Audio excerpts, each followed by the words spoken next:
दोस्तों, इन्वेस्टर होने के नाते हम लोग बहुत तिकड़मबाजी करते हैं कि कौन सा म्यूचुअल फंड सही है, कौन सा शेयर सही है, कौन से लॉन्ग टर्म में हमें बेहतर रिटर्न दिला सकते हैं, कौन से शॉर्ट टर्म में रिटर्न दिला सकते हैं। लेकिन हम कुछ मिस्टेक्स जो होती हैं उनको अवॉइड करते हैं और बड़ी कॉमन से मिस्टेक होती है और बड़ी प्रचलित मिस्टेक्स हैं। तो चलिए आइए देखते हैं इस वीडियो में कि आप लोगों को किन मिस्टेक्स को अवॉइड करना चाहिए जिससे कि आप लोगों का म्यूचुअल फंड एक बेहतर रिटर्न दिला सके, और अगर आप लोग एक बुरे म्यूचुअल फंड के साथ हो तो आप लोग उससे निकल सको। मैं हूं रवि और आप सभी का एक बार फिर से हमारे और आपके चैनल पे स्वागत करता हूं। तो चलिए दोस्तों, सबसे पहले मिस्टेक्स के बारे में जानते हैं और वो है पास्ट परफॉर्मेंस।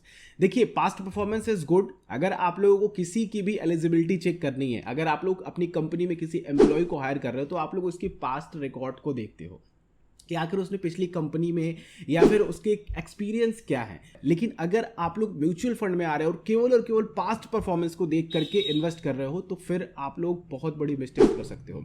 देखिए, दो तरीके की मैनेजमेंट होती है, एक होती है सिंगल मैनेजमेंट, एक होती है team management. Single fund manager में आते हैं star fund managers. Star fund manager, जिससे एक नाम दे रहा हूं मैं कि हमें लगता है कि ये फंड मैनेजर इस पर्टिकुलर कंपनी को रिप्रेजेंट कर रहे हैं, यानी कि एएमसी को रिप्रेजेंट कर रहे हैं, इनकी पास्ट परफॉर्मेंस अच्छी है तो काफी अच्छा कर रहे हैं। देखिए दोस्तों, मार्केट जो है वो साइक्लिकल मूव करता है, तो मैं आप लोगों से कहूंगा कि अगर आप लोग किसी भी फंड के पास्ट परफॉर्मेंस को देख रहे हो तो आप सबसे पहले उसके बेंचमार्क को देखो, फंड मैनेजर को बाद में देखो। और कोई भी फंड मैनेजर 100 ऑफ कंपनीज को ट्रैक नहीं कर सकता एक साथ, इसलिए टीम की बहुत जरूरत होती है। इसलिए आप लोगों को उन्हीं तरीके के फंड में पैसा डालना चाहिए, क्योंकि अगर आप लोग इक्विटी बेस्ड फंड में डाल रहे हो पैसा तो ये जरूरी है कि आप लोग टीम बेस्ड मैनेजमेंट वाले म्यूचुअल फंड्स में अपना पैसा लगाओ, केवल और केवल पास्ट रिकॉर्ड देख करके कि हाँ ये, क्योंकि देखिए मार्केट जब साइकिल में मूव करता है ना तो एक साइकिल आती है जो सेक्टरल मूवमेंट दे जाती है फंड्स को, तो उस हिसाब से आप लोगों का फंड भी अच्छा ग्रो कर जाता है। लेकिन कांस्टेंट रिटर्न और एक टीम मैनेजमेंट फंड्स आप लोगों को और बेहतर और रेगुलर रिटर्न निकाल करके दे सकते हैं। अगली चीज कि म्यूचुअल फंड को हर नया इन्वेस्टर इक्विटी शेयर्स की तरह समझता है। अब दोस्तों, ये चीज़ें मेरे साथ भी हुई थी जब मैंने अपना म्यूचुअल फंड में इन्वेस्टमेंट स्टार्ट किया था। तो देखिए, एक यूनिट्स अलॉट होती हैं आप लोगों को वहाँ पे। अब यूनिट्स अलॉट होती हैं तो आप लोगों को लगता है कि चलो इन यूनिट्स को सेल कर दें, क्योंकि लॉक इन पीरियड तो हमें समझ में नहीं आता, रिस्ट्रिक्शन होता नहीं है सेल करने पे, और आप लोग उसको तुरंत सेल करते हो। जैसे मार्केट गिरा तो आपने तुरंत सेल कर दिया कि चलो हमें प्रॉफिट हो गया, मार्केट बढ़ा तो आप लोगों को प्रॉफिट दिख रहा है तो फिर वहां से आप लोग निकल गए। तो इससे होता क्या है दोस्तों कि आप लोग जो लॉन्ग टर्म की गोल्स हैं उनसे तो आप लोग वंचित रह ही जाते हो, प्लस आप लोग अलग अलग तरीके के taxes, exit load, expense ratios वगैरह दे करके एट द एंड आप लोग दूसरे को अमीर बनाते हो और अपना नुकसान कराते हो। तो देखिए, अगर आप लोगों को इस तरह से ही खेलना है तो आप लोग डायरेक्ट इक्विटी में जाए। म्यूचुअल फंड इन तरह की चीज़ों के लिए नहीं है। म्यूचुअल फंड स्टेबल और लॉन्ग टर्म इन्वेस्टमेंट्स के लिए है, शॉर्ट टर्म्स के लिए भी है, डेट फंड्स की तरफ जा सकते हैं। तो दूसरी चीज़ दोस्तों कि म्यूचुअल फंड को लोग फिक्स्ड रिटर्न इन्वेस्टमेंट्स मान लेते हैं। फिक्स्ड रिटर्न इन्वेस्टमेंट जैसे कि डेट फंड्स की बात करते हैं, अल्ट्रा शॉर्ट टर्म की बात करते हैं, या फिर ऐसे लिक्विड फंड्स की बात करते हैं, तो आप लोगों को गारंटीड तो नहीं कहूंगा बट 5 to 7% के आसपास आप लोगों को रिटर्न निकल जाता है। बट उसको लोग कई बार गारंटीड मान लेते हैं, और कई जो नए बिगनर्स होते हैं फंड्स को देख लेते हैं कि फंड्स ने इतना रिटर्न दिया है तो आगे भी चल करके मुझे इतना रिटर्न देगा। दोस्तों, ऐसा नहीं होता है। आप लोगों को फंड को समय देना पड़ेगा। आप लोगों का इक्विटी बेस्ड म्यूचुअल फंड है तो वो वॉलेटाइल रहेगा ही। मान लीजिए कि आपने 2015 में इन्वेस्ट किया, 2020 में कोविड आ गया, अब आप लोगों को उस समय 2020 में मेडिकल इमरजेंसी पड़ी और आप लोगों को म्यूचुअल फंड से पैसा निकालना, बट मार्केट इतना फॉल डाउन आ चुका है, इतना नीचे आ चुका है। अगली चीज दोस्तों जो काफी लोग मिस्टेक करते हैं, खास करके जो लोग रिटायरमेंट के पास होते हैं और जिनको चाहिए कि वो जल्दी फाइनेंशियल फ्री होना चाहते हैं, तो उनको ज़्यादा नॉलेज ना होने की वजह से वो म्यूचुअल फंड में डिविडेंड का ऑप्शन चूज करते हैं ग्रोथ की जगह।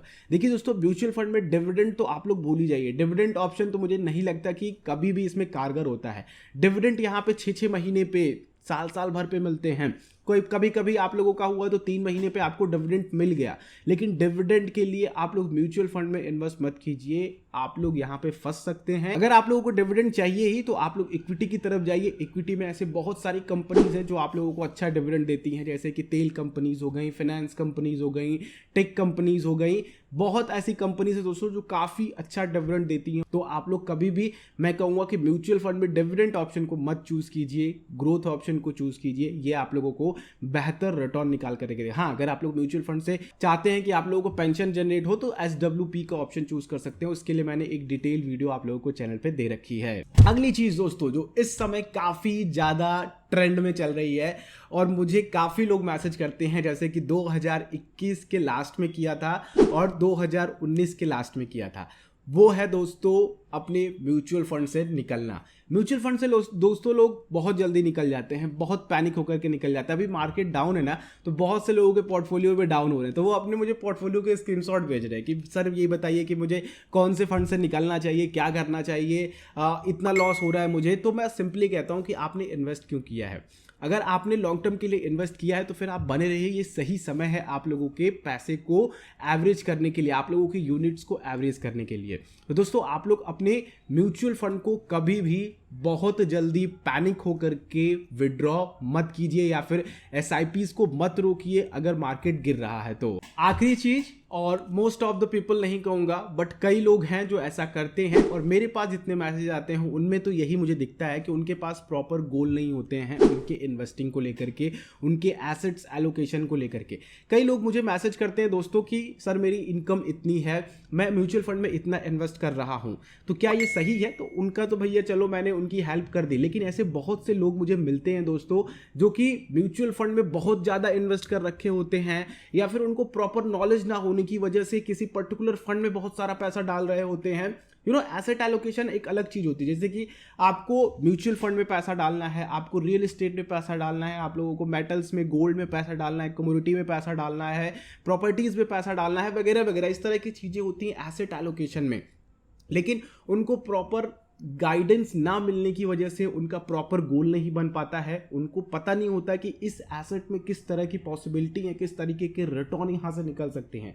केवल और केवल हवाबाजी में चलते हैं, बिना गोल के, दूसरे को देख करके, पास्ट परफॉर्मेंस को देख करके, पास्ट रिटर्न्स को देख करके उस पर्टिकुलर फंड में इन्वेस्ट करते हैं।